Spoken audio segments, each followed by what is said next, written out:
উঠি যায়, একো কামেই হোৱা নাই। গোটেই চৰকাৰে কামটো দিছে, এনেকুৱাকৈ কৰিছে, ছয়টনি কৰি কেনে কাম হোৱা নাই। আমাৰ এই ৰোডটোৰ পৰা বৰগুলিটো ৰঙিয়া যাওঁ, ৰঙিয়াত মেডিকেল যাব লাগে, কিবা যাব লাগে। কামখিনি এনেকুৱা ফাল্টুমি কৰিছে, কামৰ হেৰি নাই। আমাৰ এতিয়া চৰকাৰৰ ফালৰ পৰা আমাক হেৰি লাগে আৰু ভালকৈ কামটো হেৰি কৰাৰ কাৰণে আহ্বান কৰিলোঁ। অমল বড়ো কোনো নাই।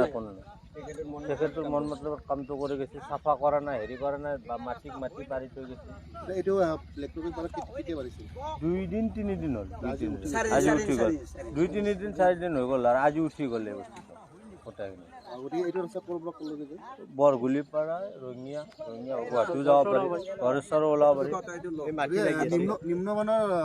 সামগ্ৰী একদম নিম্নমানৰ সামগ্ৰী, এইবিলাক মাটি এনেকুৱা উঠি যায়, এনেকুৱাকৈ হাতেদি ভাঙি যায়, এনেকুৱা এইটো কাম হৈছে নে? ভাঙি দি থয়। ভালকৈ যদি আমাক হেৰি কৰি দিয়ে চৰকাৰে, অলপমান গুৰুত্ব দি কেনে কামটো যদি ভালকৈ বনাই দিয়ে, আমাক ৰাস্তাটো হ'লে ভাল হয়। মেডিকেল PHC আছে আমাৰ ওচৰতে, এইটো ৰাস্তা দি আপ ডাউন কৰে গোটেই মানুহে। এইখিনি আধা হ'ল, আধা নহ'ল, সিফালে হৈছে, এইবাৰ ইফালে কৰি কেনে এনেকুৱা দুৰ্নীতি কাম কৰিছে। আমাৰ কাউৰবাহা গড়েশ্বৰ এইটো অঞ্চলৰ গোটেইখিনি মানুহ আমাৰ এইটো মেইন ৰাস্তাই বুলি ক'ব পাৰি। কিন্তু ইয়াত যিখিনি নেকি আমাক যিটো ডাঠা বা 3 ইঞ্চি দিব লাগে, ডাঠ কৰিব লাগিছিল ৰাস্তাটোত, আমাক 1 ইঞ্চিও পৰা নাই, কিছুমানত কিন্তু আধা ইঞ্চিও পৰা নাই।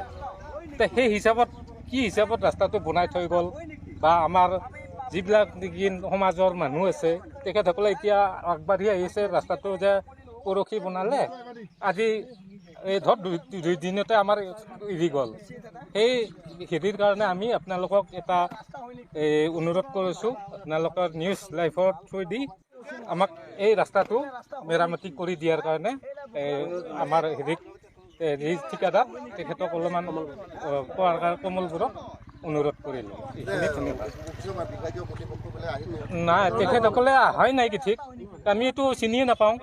কি আহে যায়, সিহঁতৰ কি আৰু পইচাৰ মামলা, সেইটো আমি নকওঁ, কিন্তু অহাই নাই, আমি দেখা নাই। ৰাস্তাটো মানে আজি 3-4 বছৰ হৈ গ'ল। ৰাস্তাটো ইফালে হ'লে ইফালে নহয়, ইফালে হ'লে সিফালে নহয়। এইটো ৰাস্তা ফটো দুৰ্গা পূজাৰ আগতে হ'ব লাগে, কত দিন আগতে 3 বছৰ 4 বছৰ আগতে হ'ব লাগে। ৰাস্তা হোৱা নাই, কিন্তু কামটো কৰা নাই, ষ্টৰতে কৰি থৈছিল, কৰিছে। এতিয়া দুৰ্গা পূজাৰ পিছতে কামটো আৰম্ভ কৰিছে, কৰি কামটো হৈছে কৰা, কিন্তু সেইফালে হোৱা নাই। গাড়ী মটৰ চলিব দিয়াই নাই, একদম পুৰা অস্তব্যস্ত হৈছে। ৰাস্তা কিনাৰত হোৱাই নাই, খালি নিজে উঠি গৈছে, বাইক কিবা উঠি গৈছে। ঠিকাদাৰ কামবিলাক এনেকৈ গাঁঠিয়লি কৰি কামবিলাক কৰি থৈ গুচি যায়, ৰাইজে বোৰে ভক্তি হৈ থাকিব লাগে। এইটো ৰাস্তাত হৈছে না, আৰু 4 বছৰ 5 বছৰ নহয়, ৰাইজে বোৰে এনেকুৱা থাকিব লগা হৈ যায়, ৰাইজে এনেকুৱা থাকিব লগা হৈ যায়।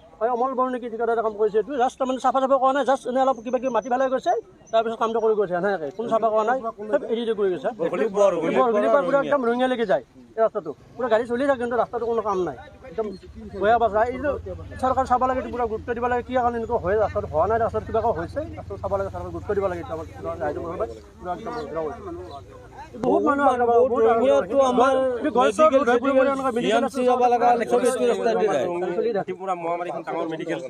লাগে, পুৰা ফিল্ড হ'ব লাগে।